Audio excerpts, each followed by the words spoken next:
Good morning, everyone, and welcome to the next episode of Co-ops Building a Better World, the podcast brought to you by Co-op News. Hi, Colin, how are you doing?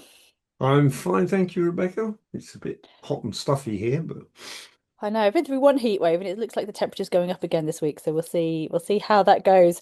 But anyway, let us continue. So today we're going to be talking about everything that happened in the June issue of Co-op News, and it was an interesting one because it was published and we were writing the stories on the back of the Co-op Congress, which happened in the UK, and in the lead up to Co-op's Fortnight, which is a 2 week celebration of co-ops in the UK, and also in the lead up to the International Day of Cooperatives, which happened on the 4th of July this month.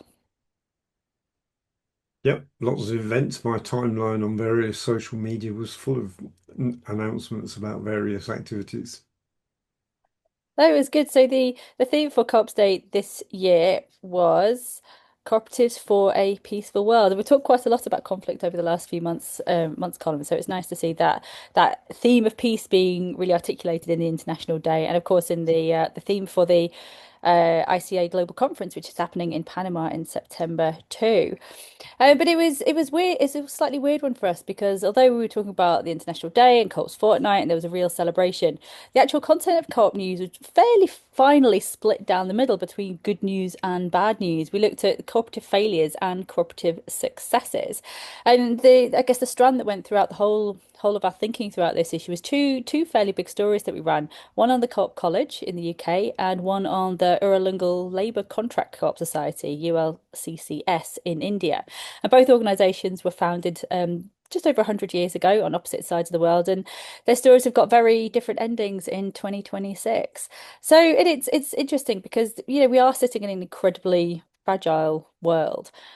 So another story we did, which we'll talk about again today, is what leads to the demise of cooperatives and actually what keeps them sustainable, and how can we learn from this past as well.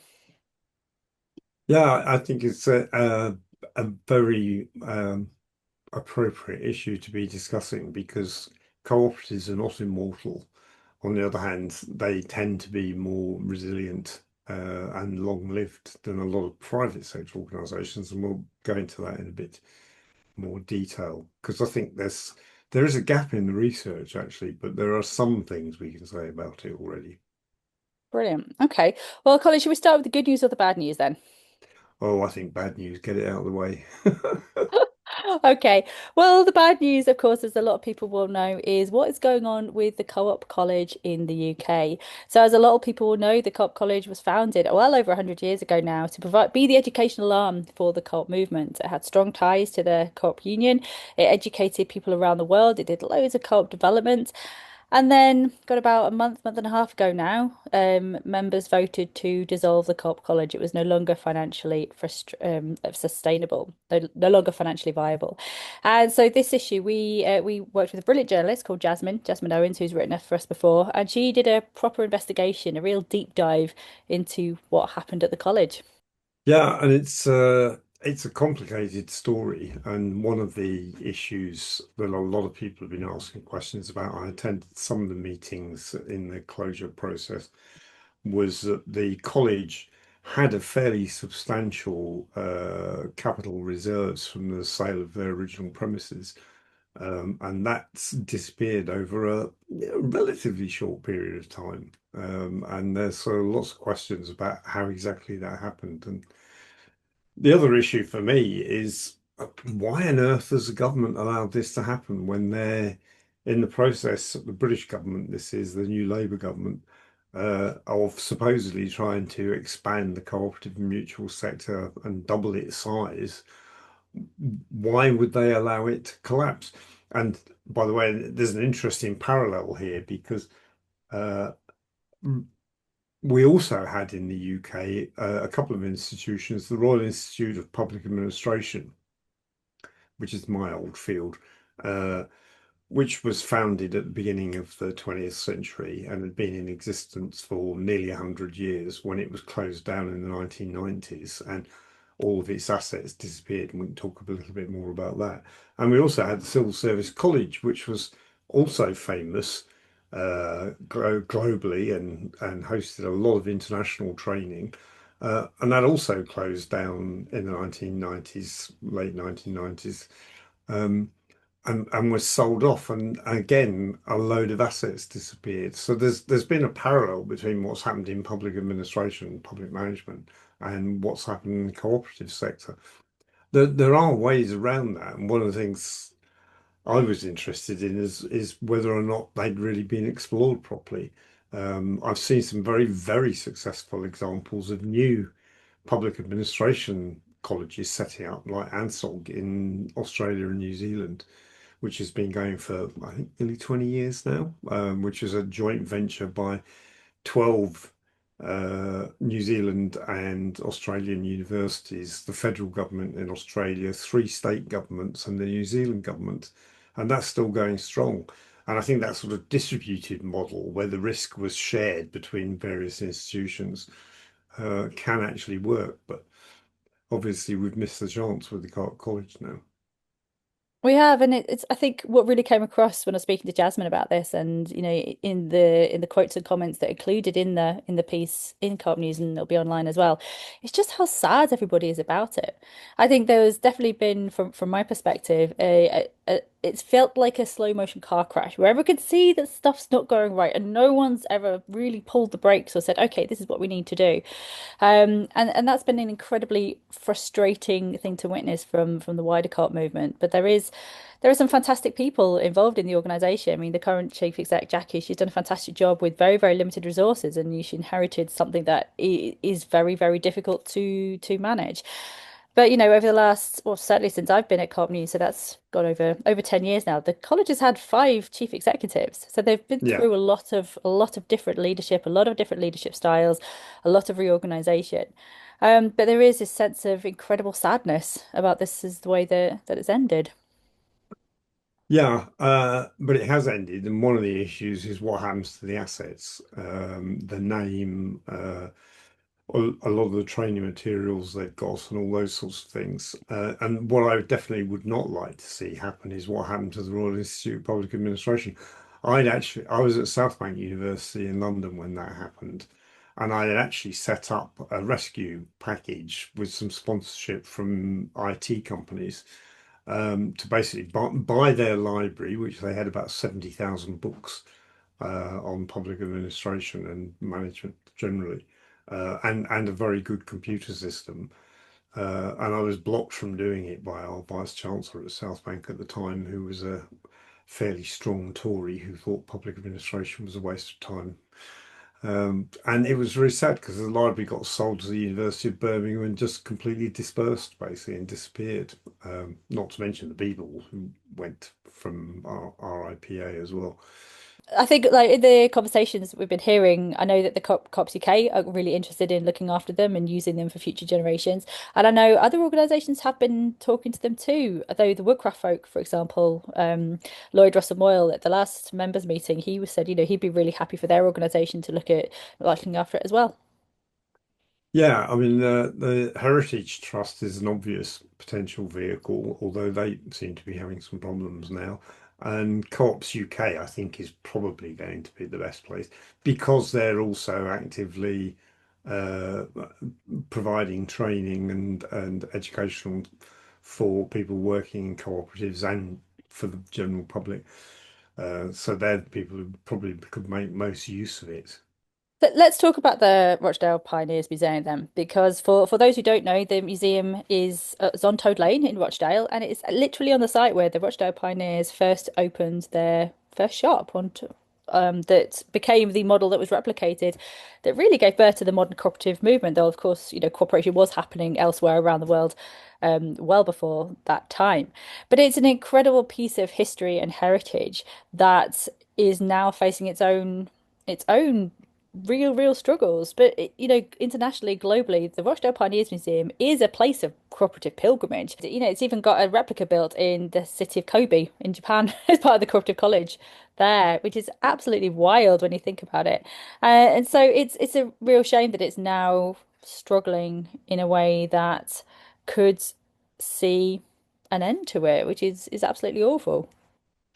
Yeah, I it's there's a general point here for the UK. The UK's the center of lots of developments that took place around the time of the Industrial Revolution, like the foundation of trade unions and the Trade Union Congress, the cooperative movement, a lot of the public administration stuff that I was talking about earlier, all of which are hugely attracted in sort of soft power terms around the world, and which we've been really bad at actually maintaining and using effectively, which we could do a lot more with. Absolutely. And I think it's the problem of looking after these assets is something that is become a bit of a liability for the Heritage Trust itself. I mean, in the article, Liz McIver, who's the general manager of the Heritage Trust, says, our assets are also our liabilities because they need to be looked after and cared for. And, looking after and caring for these incredible pieces of cooperative history is a really difficult and expensive proposition. I think one of the most famous pieces that's quite apt now, given it's the World Cup, is Stan Matthews. His football boots are in the Rochdale Pioneers Museum. I think the CWS at the time created these football boots for him, and they are on display. So any football fans should go and have a look at these. And of course, in the archive as well in Holyoke House, which the Heritage Trust also looks after, we've got every single copy of Co-op News going right back to September 1871 when we started getting published. But it also holds the historical institutional knowledge of so many other of the retail societies around the UK and a lot of international content as well. So I think if people do really want to keep it and make it available for future generations, then this has to be a global movement piece of recognition too. If you're enjoying this podcast, why not consider becoming a member of Co-op News? As well as writing and talking about co-ops, we are a multi-stakeholder cooperative ourselves. For individual membership, visit thenews.coop/membership. Or if your organisation would like to become a direct member, email membership@thenews.coop to find out more about joining the heart of the co-op conversation. While we're on the subject of failures Oh God. and bad news, um, I think there's some interesting research that needs to be done on the life cycles of cooperative organisations. I mean, the Co-ops UK, the apex body in the UK, and ICA frequently cite the fact that new co-ops setting up tend to last longer than new private sector businesses setting up. And that's obviously true. There's pretty good statistical evidence for that. It's something like twice as long or twice as many co-ops survive compared to private sector organisations. But and there's quite a lot of research on private sector organisations' longevity, and two or three things about that. One is there is a very high failure rate amongst new private sector organisations, which is much less so amongst cooperatives, and even less so amongst new public sector institutions, which tend to survive for quite a long time. Um, but once they've got past that initial phase, the organisations which seem to last longest from the evidence I've looked at are public sector institutions of various sorts. There was a wonderful book published in the United States some years ago, and a study of federal agencies with the title, Are Government Agencies Immortal? To which the answer was no, but they do tend to live a very long time. Um, that study actually covered a 50-year period from 1923 to 1973, and something like 85% of the organisations that were there in 1923 were still there 50 years later. Uh, on the other hand, in the private sector, if you looked at, say, I don't know, the Fortune 500 or whatever, the turnover rate is absolutely huge in terms of organisations coming and going, disappearing. And I suspect co-ops are somewhere in the middle in terms of once they get over the startup phase and they've managed to survive, they tend to stay for a long time. But the other issue is that they probably have organizational life cycles which are very similar to public or private institutions, um, which suggests that actually the longer they exist, they tend to become more conservative with a small c, slightly less effective, um, and potentially There's another one of my favorite books called Permanently Failing Organizations, which is tends to be large organizations or large-ish organizations that have been around for a long time, have drifted away from their original purposes and are not really fulfilling their original aims terribly well. But for various factors, they just hang on in there like zombie institutions. I mean, there's some very obvious examples in the private sector, like, well, topically, football clubs that are bought up by some business person or Russian oligarch because they want to make a name for themselves or keep it going, or more recently, Hollywood stars taking over a particularly Welsh football club. And the other is things like newspapers, where the original purpose of the newspaper would be to be a paper of record and report what's going on in the world, but they get taken over by some oligarch who wants to essentially use them as a mouthpiece. But there's lots of other examples of both public and private institutions that hang on long past their sell-by or eat-by date or whatever. Um, and I think there's some interesting issues there about whether or not and how co-ops can renew themselves when they've been around for a long time. I've just found and haven't managed to read properly yet an interesting paper on cooperative life cycles from a few years ago. Um, and he's suggesting that there's sort of four options for co-ops when they start to get into that position of essentially failing to deliver what they should be delivering, but still lingering on as a cooperative. One is doing a major reinvention of themselves and trying to revive themselves. Second is to just hang on to the status quo and hope things carry on okay. The third is to break up, actually. When that's an interesting question because the trend in cooperatives has always been in the other direction. If you're struggling, merge. And there may well be a case of saying, actually, if you're struggling, you might want to demerge. And there are some examples around where cooperatives have actually shed some parts of what they were doing to go back to trying to concentrate on the basics of what their original mission was.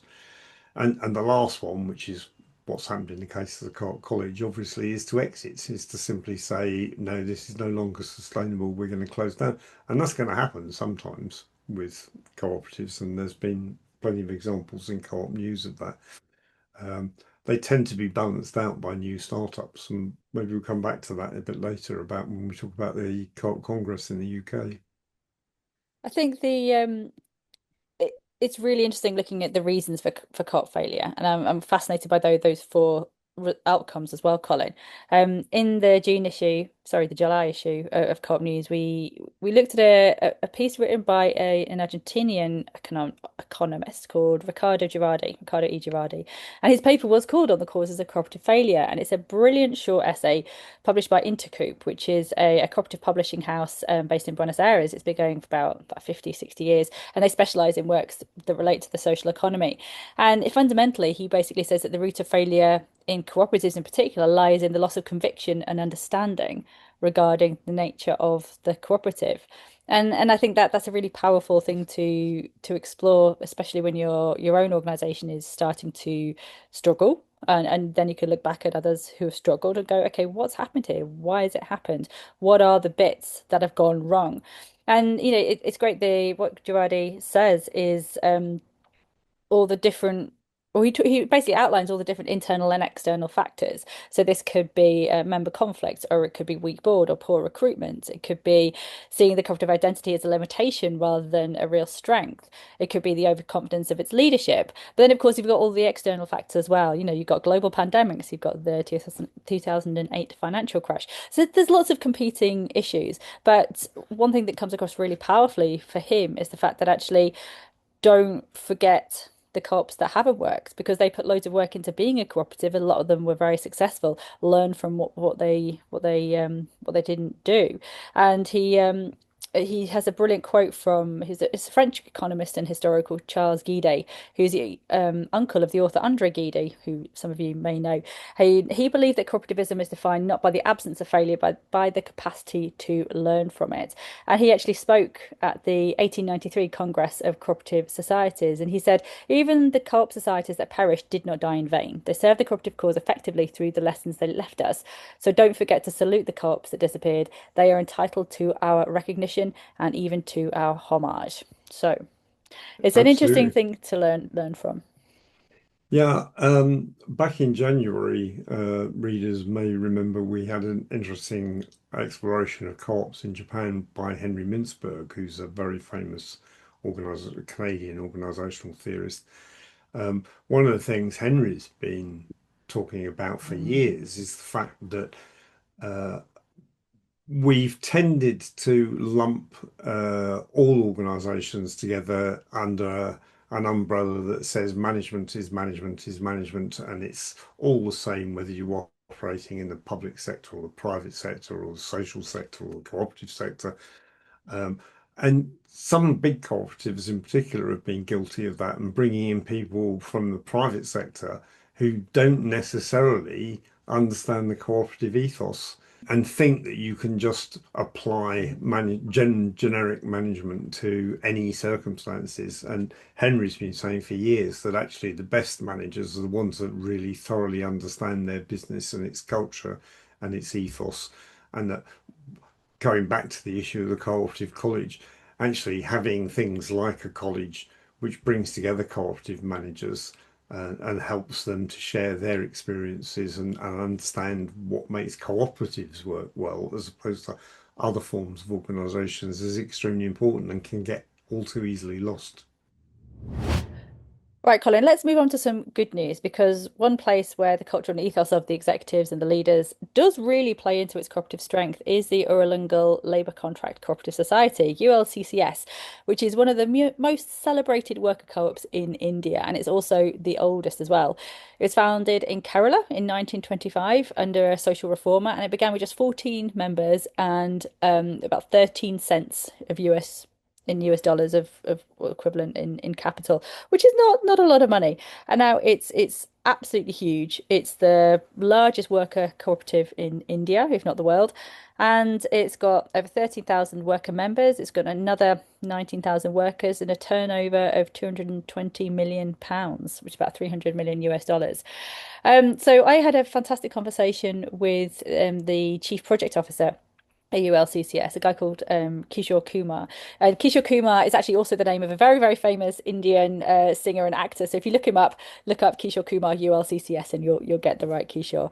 But I think for him, it was fascinating to hear just how integrated all the workers were at every level, and how conversations were not happening in silos, but they were happening within project systems, within different sectors, within different elements of what the organization is doing. And it was actually, I know we've spoken previously about Cooperativism at Work, which is the book published by Bruno Rowlands, who's the former Director General of the ICA, the International Cooperative Alliance. And ULCCS's 100th anniversary was actually the catalyst for this book to be published. So they actually approached Bruno and said, "Look, we're a great example of worker co-ops around the world. There are plenty of others. Let's do something on this." And I think what was fascinating was the real vision that ULCC has. And it has had its own challenges. It's had lots of accusations of um, preferential treatment by the government. Is very, very involved in the with the Ministry of Cooperation in India. Um, it's done a lot of work for the government and other different departments, but it's also really future facing, very forward facing. And I think one of the fascinating things that I think people need to be aware about India is just how young its population is.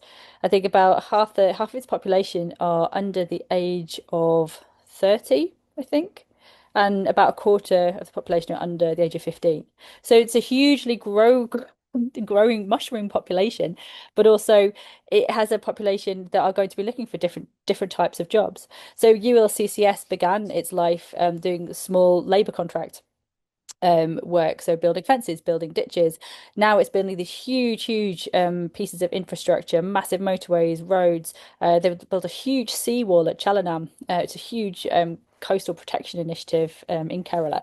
But now they're also branching out into digital and looking actually to the future and how they can pivot to make sure that, incredibly well educated children of the current workforce who are now looking to maybe not just go into construction, but to explore other types of decent work, but still want to remain within the cooperative ecosystem, have an opportunity to do that within ULCCS. So it's an absolutely fascinating story. Yeah, it's a fascinating story. It might be time to move on to the UK Co-operative Congress because there are some interesting themes come out from that in this issue of the journal. There's quite a long article by Miles, which covers a number of different sessions that took place at the Congress, and I know you're probably going to do some more because it's only a that's a snapshot of all the things that went on. But what struck me about the article, there's sections on 6 different sessions that took place at the Congress. And I found it interesting in terms of the things you were just talking about, because there's about 3 of them are around issues which are what I would call sort of restorative or plugging holes in the existing system or trying to make things work that should be working but don't in the market economy or the state. So things around renewing the high street, which is the main shopping centres in Britain, things around community and place, which is closely linked to that, and things around social care, which is a major problematic area in the UK. They're really about plugging holes in the system. And then there were 3 which were about innovations and moving into new areas and new economies, which were much more forward-looking in lots of ways. So stuff around the technological revolution, which you've just mentioned, which is attractive, obviously, to a lot of young people. Similarly, around creative cooperatives, which are a really important cultural phenomena and big sectors of the economy now, particularly in the developed world. And lastly, the transformation of the power industry into not into renewable resources. The other day in Britain, by the way, we were running on 85% renewable resources for the whole country. Only 15% was reliant on carbon. Everything else was nuclear, wind, solar, and so on, which is quite amazing. So I thought that was an interesting balance of what's traditionally been quite core to a lot of the cooperative movement, which is plugging holes in societies that aren't functioning properly and excluding people and leaving people in poverty and not filling gaps in small scale infrastructure and so on, into thinking about no, actually, cooperatives are also at the other end of the economic spectrum, if you like, and actually becoming quite popular in areas like technology and creative industries. Yeah, that's a really interesting point, Colin. And I think you're absolutely right. We've got so much more content content to come from Congress. It was a phenomenal event hosted by Co-ops UK. But and that idea of like pivoting from just being a not a passive type of model, but a model that is co develops in response to something, to actually being an active form of making things happen in another sector is something that really came across in Congress, and especially at the Youth Summit, which took place parallel to the summit piece itself. And we will be talking quite a lot more about that in the next issue. But I think it's the nature of being a cooperative business that makes some of these things possible. At the conference, I actually hosted a panel, which was a brilliant panel with some brilliant people on it, including Russell Gill from the Co-op Group, who spoke about the challenges that the Co-op Group has faced. We also had Amanda Newton from Rochdale Borough-wide Housing, who spoke about their challenges, and also the Co-op Bank was represented by Maria Kearns, who spoke quite powerfully about where the cooperative nature of a business sits. So for those who don't know, the Co-op Bank in the UK, it was set up by the Co-op Group, which is the main retail society, as a savings and loans department many years ago. In about 2012, it had a huge capital shortfall within the bank, and was basically rescued by hedge funds. And the fascinating piece to this story, though, is that prior to the hedge funds coming in and actually recapitalizing the institution, they embedded the ethical policy, this customer-led ethical policy, into its constitution, which basically meant that whoever actually owned the bank, they couldn't take away its ethical foundations. And that to me was an absolutely fascinating demonstration or articulation of where an organization's cooperative nature sits. Is it in its ownership model? Is it in its constitution? Um, where does it sit within that? And I think the two things that really came out of that for me was, first of all, this ethical policy was really led by the customers. The customers said, we want to declare where the co-op should lend its money. We don't want the co-op bank to fund arms dealers. We don't want the co-op bank to fund cosmetic testing on animals. And that was really embedded. And also, that ethical policy led the way to it now coming back into mutual ownership, which it did when it was bought by Coventry Building Society at the end of last year. So I think that's a really great story of how you can both fill in the gaps, but then also be active in asserting your cooperative identity as a business. Yeah, I think a lot of people don't understand that both public and private equity companies, investor-owned businesses of various types, if you look at the legal basis for them and their what you call their constitution, which is their articles of association, um, they're usually they're just completely blank in terms of what they're for because they companies want to be able to adapt to do whatever they want to do, and they could switch tomorrow from car manufacturers to becoming chocolate manufacturers or whatever, because nothing's embedded in the purposes of the organization. Mm. Whereas what you've just described, which is actually embedding those purposes in the nature of the organization, which is not doesn't just apply to cooperatives. There are other organizations now like social enterprises and B Corps that have begun to do that as well. Um, Stops them being used in some of the ways in which private sector organisations are being used. I mean, probably the best example of this in the private sector at the moment is the way Elon Musk keeps chopping and changing his various organisations around and merging and demerging them depending on what's financially useful. So SpaceX, which is supposed to be mainly a rocket company, is now also a car manufacturer and a computer manufacturer and a robot car manufacturer and all sorts of other things. And I think that they're trying to conserve the identity of cooperative and social enterprises by writing it into their constitution is obviously an important part of, as you say, not just ownership. It's not just about ownership. It's about what's the organisation for, what's its purpose, and how's that reflected in its constitution. I think that's a really great point, Colin, and that brings us to the end of this podcast. But it's a really good segue into telling people all about our Co-op News survey because that's one thing we're trying to do at Co-op News is making sure that we represent what our readers, what our members want from cooperative news journalism. So Co-op News is the world's oldest journalism outlet dedicated to the co-op movement.